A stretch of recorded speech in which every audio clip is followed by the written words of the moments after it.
You know, the number, and it was 15, it was like, hi, kyun itni choti picture kyun hai? You know, it was like not like today where we are like, 3 hours, who's going to watch 3 hours? Like, it's not like that. It used to be exciting when it was a long film, you know, and when there was a censor cut, there used to be a triangle, and used to be like, oh, I wonder what got cut. Like, you know, we were those, and if there was an adult with that big circle around it, you definitely wanted to see that film. So I grew up in that era, so there's no way that we don't have an understanding. So go back to the basic point of our chat, is that some of us are just in a beautiful way, old school, old world film trained, and with modern sensibilities. We are actually in a really great place to run movie studios. But unfortunately, we need the funding because we are all like, you know, we're all like, we have like either created wealth or inherited wealth, and our wealth is just enough for us to keep putting it back into the movies. Like I don't have the kind of infrastructure or monies to take multiple risks. So if someone comes that, are you willing to make a film that we don't know what's going to run? I said, no, I don't want to make this film. I don't want to. I want to make a film that I believe can make money. I'm not here to take those chances and risks. I can't afford it. Not for my company, not for anything. Right. So, like even back in the day, for instance, and we miss them, or I don't know whether we necessarily miss their movies, but we miss that those characters who used to exist in Bollywood, you know, maybe white shirt, white trouser, man who mortgages his house, puts in everything he's got into a film, then the movie bombs, then he's on the street. That was like my dad. Right. He was that man. I used to wake up in the morning on a film release. He gave 6 failures in a row. And it was like always I saw him in his white kurta and his lungi with his head on his hand and like Monday ko drop ho gayi picture. And I'm like, you know, what to do? And the CPCI ka distributor ka phone aata tha, and we knew it was like tension ka mamla because we knew the film was not going to run for whatever reason. My mother and I were always more in tune.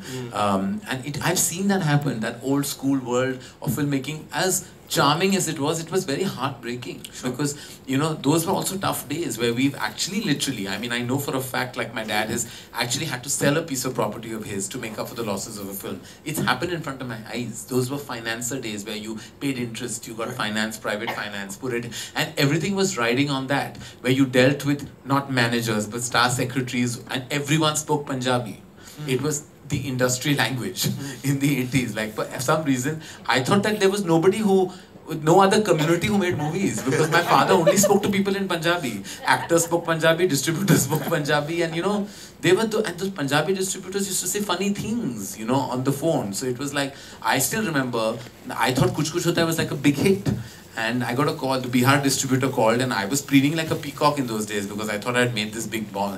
And on the phone, the Bihar distributor told me, "Arey, kya picture bana di? Average gayi hamare territory mein." So I was like, "Kya matlab? Super hit nahi? Nahi, Dulhe Raja bahut badi hit hai yahan. Kuch kuch hota average gayi." I was shattered. I said, "I don't know what this Bihar distributor is talking about," and I put the phone down. But it was a reality. It was like, today, who knows what we don't even see a territory-wise breakdown. Now we get the figure, like the whole box office figure. So much has evolved and changed, and you could say, Mayank, that some of the charm and the old school world has been replaced by the excessive corporate nature of our movies. But it's the order of the day. It's just like we don't have celluloid anymore. We're digital. Right. So now we are corporate. But does it change things though, where you're so hugely invested in a film rather than when you are a corporate firm and you know, so what if it doesn't do well? You could just switch jobs. Yeah, but that's them. It's not us. And So you think that could be one of the factors of the decline, as it were, or at least a slowdown? I would like to believe that everyone invested in movies has a passion for the product they're attached to, and I believe that the corporates I deal with, like when I deal with the team in Fox just now, I think they're also, we track a film on a daily basis, I feel they're all exceptionally passionate. It's strategy that needs to be adopted, and I think everybody has to just now make sure the budget of a film is in control.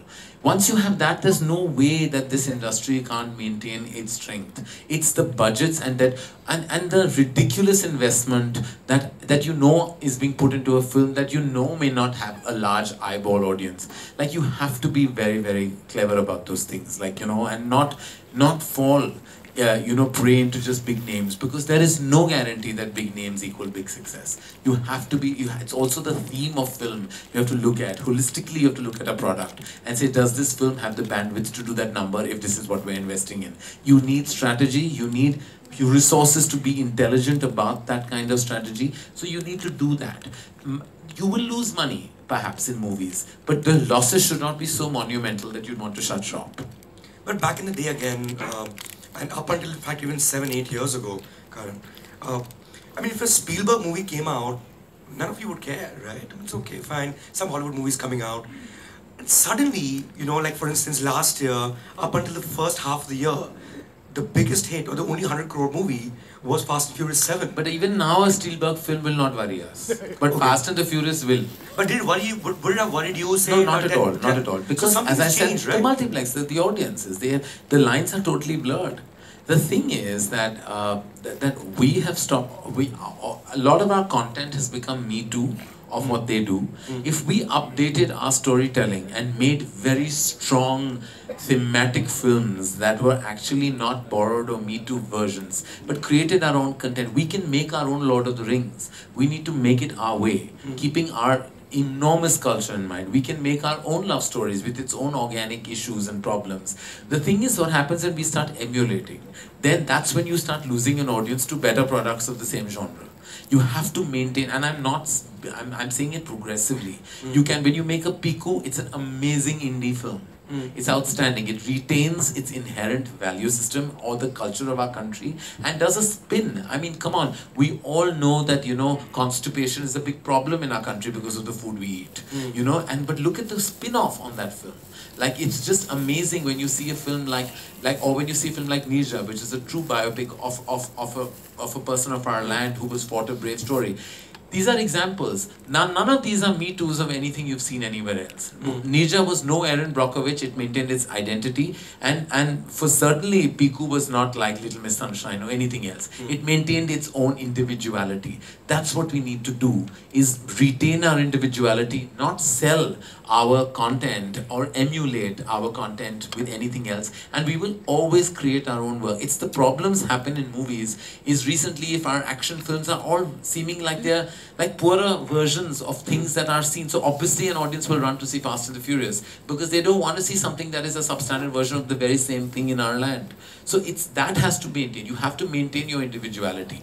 And the only time countries in the world have actually fumbled and failed prey to Hollywood is when they lost their own essence. In world cinema as well, be it French, Polish, German, everyone. I mean, they lost their essence. They started doing things the Hollywood way. Hollywood came and took over. See, Hollywood has the bandwidth. It has the infrastructure. It has 100 years of history. They are very capable of taking over you till you maintain your own strength. We have such a large commercial base and such a large domestic faithful audience that we should in no means lose our individuality. But if you were to, for instance, make a film that would be a Hollywood blockbuster prototype, as it were, you obviously can't because the numbers or the kind of scale that Hollywood can afford, nobody in Andheri can, or India can. Now it's the same, so clearly that's out, right? Now it's the same studios who run Bollywood or have been for the past few years. Now, what is the incentive to even invest in Bollywood when they have great content that they can reach Bihar with exactly, but if that's what we have to like. They will invest if they realize our cinema. If you notice the biggest hits of Hindi cinema that have all the supposed 300 crore club are PK, Sultan, Bajrangi Bhaijaan. None of these films. They're all emotional stories. None of them are high on CG. None of them have got flying people. None of them are firefighting and the world is coming to an end and there's one team of Avengers who are avenging. All these three are emotional dramas that are rooted in the culture of our land in terms of emotion, and they have all done 300 crores plus. Because these are now more power to that content, and more of such movies have to be made on larger scales because they are not Me Toos. That's what works. So that's what we need to start doing, is basically go back to the core content. Writing needs to be empowered. So much needs to be done. We don't need to we don't need to do what they do. They're doing it phenomenally well, but they can't do what we do. Nobody can do drama and emotion the way we do it. I've seen the reaction of our films even in the Western world when I've been to Cannes or to Berlin. And like I remember 2001, I mean this is of course strange now. I remember we were showing at the Cannes market, we showed Kabhi Khushi Kabhi Gham. And they've never stopped a film midway because they don't know the concept of an interval. But we stopped and everybody started clapping at interval and walked out sad. And they said that, oh my God, what a dark film. How Bollywood film has just ended so sad. And this is so tragic. tragic that, you know, he's been banished from the house and the film has ended and so dark. So I was like, no, there's a whole 1.5 hours left. The second brother has to go back now and there are going to be 4 more songs. And they looked at, and the German lady looked at me aghast and she said, what will I do about dinner? I said, when you watch a Bollywood film, you don't eat dinner. So I was like this, and so I was just like, they were... It's a huge hit in Germany, by the way. It is. Huge. And at the end of that film, I'm not lying to you, I felt I was at a funeral and someone deep that they all loved was dead. I think they were so exhausted because they had not cried so much in their entire life. As much as they cried in those 3 hours and 32 minutes. And